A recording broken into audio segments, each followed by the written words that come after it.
let's talk about the debt ceiling problem. And let me ask that question again. How bad is that? Well, if it goes on a few days, I mean, if we really don't get it resolved in a day or two, it's absolutely terrible. I mean, I've told my children that it takes 20 years to build a reputation and it takes 20 minutes to ruin it. And 5 minutes. Pardon me? 5 minutes. Well, yeah, with particularly some of my kids. But we have spent 237 years since 1776 building a reputation, as the most wonderful country on earth, and one that's entrusted with having the reserve currency of the world, the one who's, when they say full faith and credit, nobody questions it.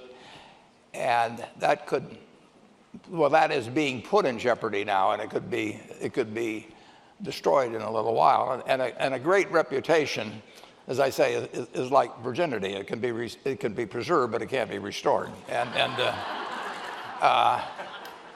least that's what my dad told me. So it is absolute folly to even think about it, and it will be.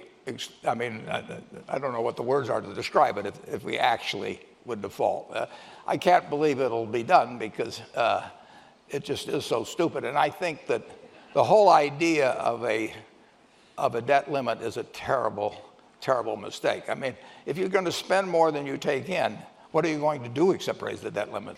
And do you have a kind of scenario in mind as to how we will get from here to actually solving this problem? Well, I think the way to solve it is just to say the debt ceiling, both parties to say the debt ceiling will never be used as a weapon of mass destruction. It's off the table. We'll argue about all kinds of other things and see how they come out.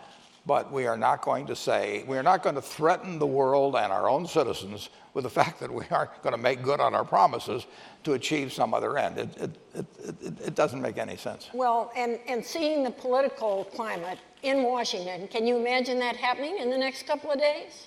I can't imagine the full thing playing out that way, although I wish it would. But maybe it will. Maybe this has been the demonstration project we needed. I mean, we didn't know exactly what atomic weapons could do until we did them, and then it was an incredible goal, obviously, at the time.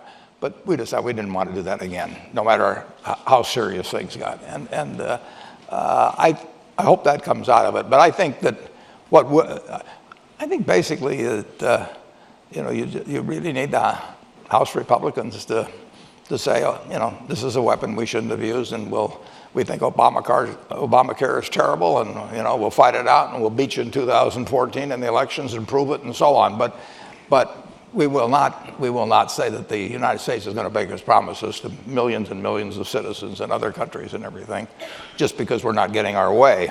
Has this affected your decisions about running Berkshire in any way? Not one iota. We announced the acquisition this morning. It was over in England, so it was at 3 a.m., I think, for a purchase for $1.1 billion.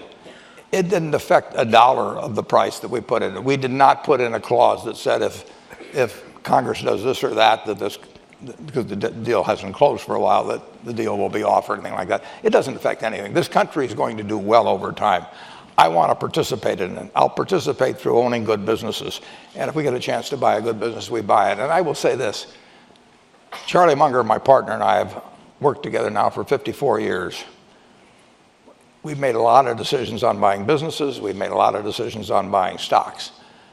In the conversations that accompanied those decisions, neither one of us has ever once brought up anything of a macro nature, period. And it just doesn't make any difference. I don't know what's going to happen next week or next month or next year. I know what's going to happen over 10 or 20 years.